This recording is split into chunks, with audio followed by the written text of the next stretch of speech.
Don't eat that. Don't eat it. Eric, Pig. so you just got done watching the 1985 horror sci-fi classic. You keep using the word classic, and I feel like you don't understand what that word means. I feel like you have to go into this with the mindset of going back to being, say, like 15 or 16 and showing up to a local video store with your friends on a Saturday night and ended up in the horror section, seeing the cover and going, fuck it, let's just watch this thing. That should be where your brain is when you go into watching this. That is kind of the mindset you have to enter into it with. So did you get through it in one viewing? Oh, I absolutely got through it in one viewing because I was delighted by it. This movie was a bunch of fun. It was painfully badly written. It was stupid beyond all belief, and none of that really mattered. I actually had a lot of fun with this. This movie was really dumb in like the best of ways. I thought it was a blast. That's a sweaty palm. That's two sweaty palms.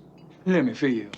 That's another sweaty palm. If you wanted to like dig into whether or not this is quality cinema, oh my God, I mean, it would be easy to rip this thing apart for an hour, but that's no fun. I mean, look, there's a lot of YouTube channels out there that spend a lot of their time shitting on things. And I think one of the things that we try to do is to bring things that we're excited and positive about to people. Yes, we could shit on this movie quite a lot, but I would rather focus on why it's such goofy, hilarious fun, because it's goofy, hilarious fun. It really is. Basically, the main actor, what the hell is his name? Michael Moriarty. He's fun to watch in it. He plays like that weird Southern FBI, kicked out of the FBI guy. I got to tell you, when he first shows up on screen and, he's at the meeting on the boat with all the execs, and he's doing his swagger, and he's got that really exaggerated accent on the way out. He punches the guy on the way out the boat. I was like, this character is ridiculous. Oh, don't you worry about that. Every stone wall has a chink in it.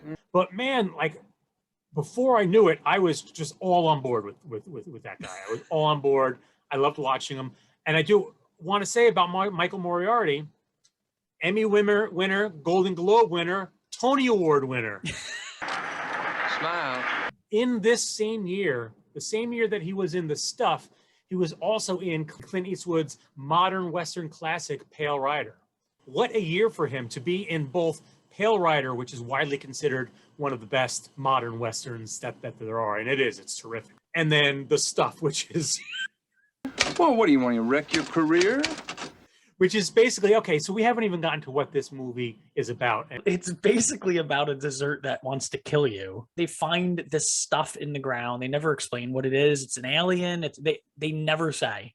And they start putting it into like Haagen-Dazs pint-sized ice cream jugs. Takes over their brains, I guess, and kind of wants everyone else to keep eating it. So basically the world is being taken over by this stuff. They're good for us, Jason. They kill the bad things inside us. Of course, the beginning is completely absurd because at a mining facility of all places, Cool Whip comes bubbling up out of the ground. And one of the old miners decides, I'm going to eat this. And that's how it begins. That's the way the movie opens, is with an old miner eating Cool Whip oozing out of the ground. You'll find out it's good. No, I don't eat snow. Come on, give it a try. That's not snow. Try it. You know, if this stuff keeps bubbling out of the ground like this, there might be enough of it here that we could sell to people. It's not only in grocery stores. There's like ice cream shops devoted strictly to this stuff. There's the carts and food carts. People eat the stuff, and then they turn into these like mindless they're sort of brainwashed into must have more stuff. So Mo meets the advertising executive who created the campaign that made stuff famous, and he's like, oh well, then we can talk over in my hotel room. And she's like, oh well, won't that be wonderful? Where are you staying? Sherry Netherlands. Do they have room service at the Sherry Netherlands? Just he goes off and does some stuff, and then the next time they meet, they're like, we see them, they're lovers. What happened? How much time has gone by? yeah, and the movie's filled with cuts like that. I counted at least 3 or 4 where it was like, is there 5 minutes missing out of this? Because it moves so fast. It's just like with the kid. So the kid goes to get some out of the fridge and he sees it move. Like a minute later, he's at like a food store just just destroying everything. And I love how at the food store he's destroying everything and nobody can stop it. He's laying waste to this place. 3 or 4 security guys or workers come to try and like wrestle him down, but they can't stop the power of this angry kid. It's great. Paul Sorvino slumming it as a crazy conspiracy militia guy. He was so good at being funny. Like, it was so dry and bizarre. His character's so weird. So this is the young lady who's gonna go with us. Well, that's going to really be an honor, Colonel. Well, I know. That's why I asked you. I just love that whole premise. Like, they show up at the guy's place and there's a whole militia waiting for them. Like, why were you guys all in the grass, armed, waiting for people to show up? What was that all about? How did you enjoy Chocolate Chips Charlie, aka Famous Amos? I love that actor. He's great. Yeah.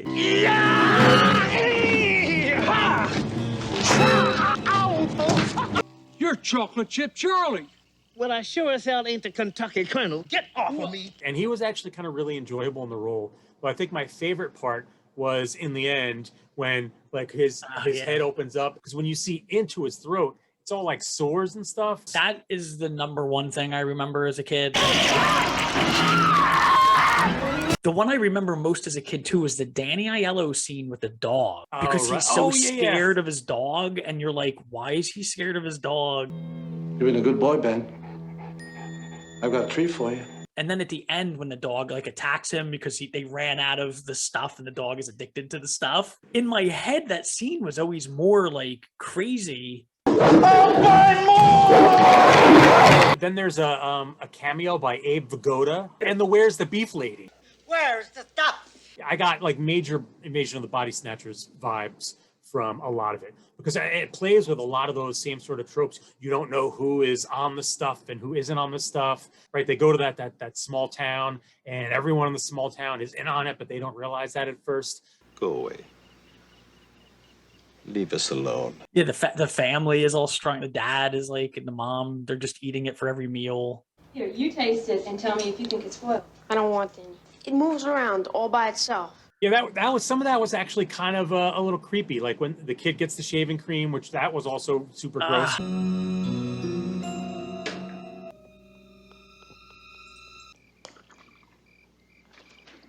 Hey, that's mine. Being the fake smiley happy family, but of course they're all possessed by this stuff. Like that was actually kind of creepy. Did you like the special effects, especially the rotating room one where the guy's stuck on the wall? I thought that one was really well done, because I mean it's pretty clear how they were doing it. You know? Look at that. That's meant for us. I would say that this movie paved the way for Terminator 2. The movie was terrible, but in a really enjoyable way. And I say that as someone who generally I don't watch It's So Bad It's Good movies. Like I don't tend to enjoy that, but there was something about this that I really had a good time watching it.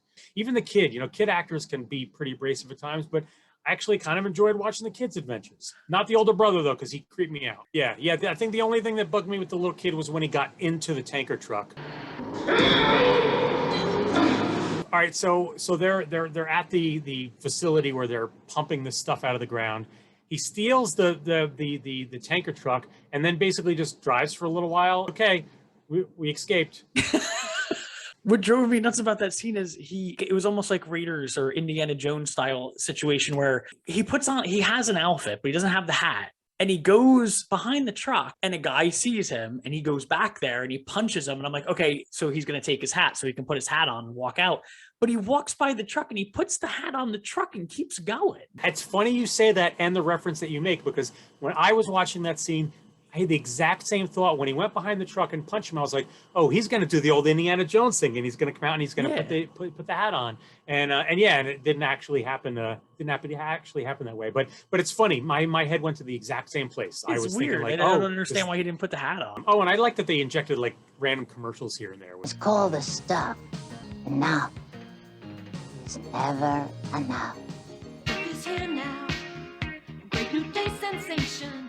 I will say the movie has 2 endings, and I really liked them both. One, I like that the conniving corporate guys were like, well, now it's going to be called whatever it was. The Taste. Yeah, The Taste. And it's only 12% of the stuff. Yeah, it's like the watered down stuff. But they made him eat their own product. And so like, that was good, just desserts. So they say. But then I actually really enjoyed the bit at the end where the stuff basically becomes a commodity for drug dealers. And you can see that there's going to be this whole black market for the stuff, which I thought was a cool little, very horror movie and very Twilight Zone-ish kind of end, where it leaves that kind of open end, like the story's not actually over, which was great. Yeah. I enjoyed that. I'm glad you enjoyed it. I have to be honest, I'm really surprised that I did. I thought that this was going to be one of these things where it was like, to humor you, I would get through it and that would be it. But I ended up really, really enjoying this really stupid movie. It's like entertaining enough that people kind of like just still enjoy it, I guess. You know, there's a lot of bad movies from the 80s, like especially horrors that don't. I guess what you're saying is that this movie had the stuff.